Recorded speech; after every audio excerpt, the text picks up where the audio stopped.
Hey everybody, this is Jim at SP500chart.com using time-honored techniques to understand modern markets, featuring daily technical analysis videos of the S&P 500 index.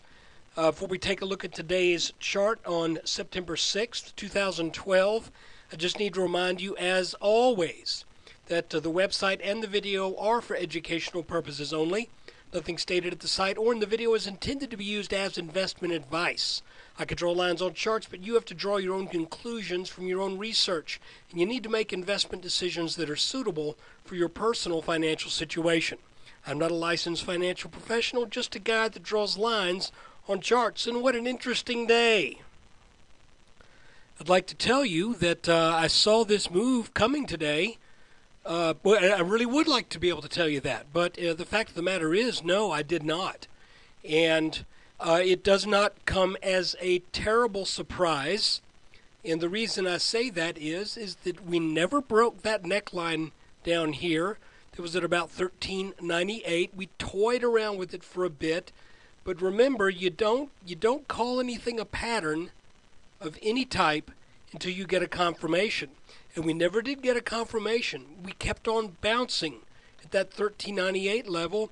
And today, and pardon me if I sound just a tad cynical, but today, since there was no bad news on the jobless claims, the market decides to rally 2%. You know, I'm sorry, but I mean, good for the market, all right? And good for staying long and not panicking when we got down close to this level that did not break.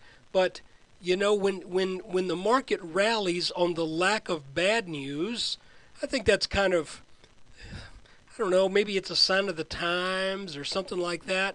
I mean, I think you know what I'm saying. I would rather the market rally on just absolutely good news, okay? But instead, the jobless claims came in right at the very low end of what people were looking at, so the market interpreted that as hip hip hooray, happy times are here again, and we get this nice big rally. Now, don't forget, we still have areas of resistance that are right up in this area, and we also could be looking at a back test. Well, I don't know. We don't really have time to get a back test of this green line unless we take out this one right here.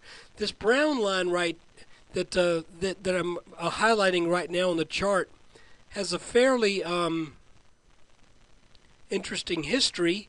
It is the top of the head and shoulders pattern of 2011 and the top of the head and shoulders pattern in 2012.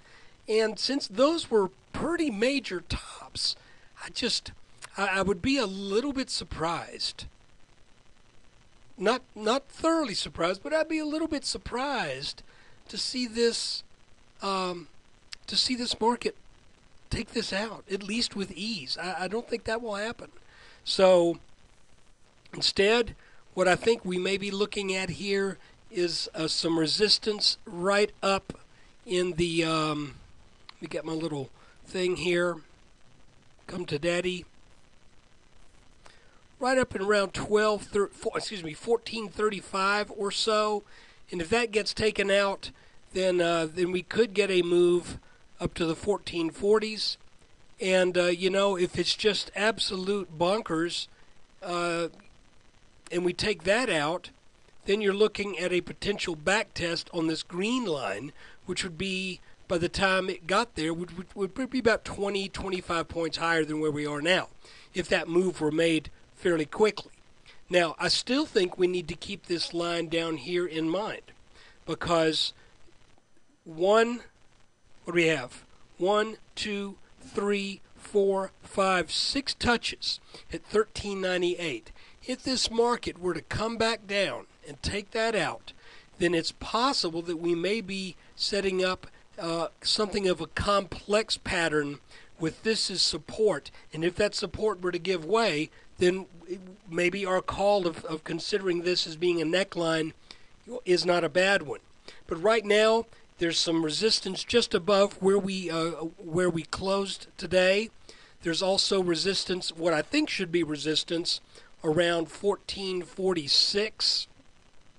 And if the market can rally over that, then I would think there should be resistance up in the 1450s. The good news is we really did not get a head fake. This line held, and hopefully you stayed long. So with that in mind, let's keep looking at this, and now let's see what we may be setting up in the way of some type of little pattern that that maybe sets up at least a short-term reversal to come back and maybe find some gap support in the low 1400s.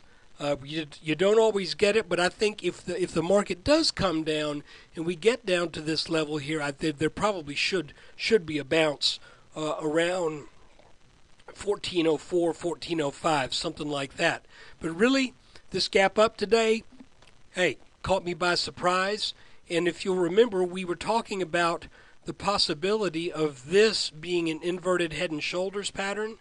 Well, now I would look at it not in too much of a different light. Clearly, it's not a head and shoulders pattern, but it may be something of, and I even hate to say this because it's not a very common thing to see, but because we bounced around in this region here, I'm thinking we probably will get up into the a little bit higher into the 1435, 1436 area, just based upon the depth of this pattern and the fact that we did take out this potential neckline today with very little left to the imagination on that. Another thing that you could also consider that probably will yield about the same result is if we move this line, come on, move for me, and we go here instead, okay, we end up with now what is a descending triangle where the top descends but the bottom is flat. If we measure the height of the pattern after the first reactive move, then we get a new measurement here, but of course we now add that on at a different spot because the market broke this line at a lower position than had it been that horizontal neckline, and it really doesn't yield that much of a different result.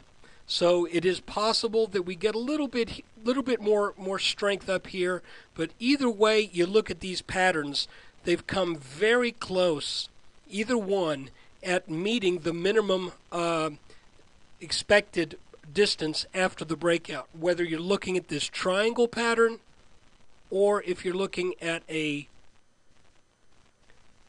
come on, or if you're looking at this as something of a, I don't want to say double bottom because it didn't happen at a bottom. To tell you the truth, it's probably better to look at it now that we have hindsight to clear things up a bit. It's probably better just to leave this here and say, yeah, we entered something of a little bull flag here after the breakdown of a couple of these lines of support, but we're getting up close to some lines of resistance too. So guys, that is the video for Thursday, September 6th. And I want to apologize for not having a video last night. I got back to my hotel in Nashville a little after midnight. And of course, my body tells me that it's 1 o'clock. And lo and behold, for some reason, while other parts of the internet were working just fine, I could not reach freestockcharts.com, so I did not have access to my charts. So the good news is that happened on a day when really for yesterday there wasn't much going on. And there was nothing that happened over yesterday that could have been a predictor in what we saw happen today. It's just one of those things, kind of tough to trade when you get one of those big gaps up like that because you're kind of thinking, is this going to be another, quote, gap and crap, as some would say. But anyway, thanks for watching. Thank you for your support. Take care.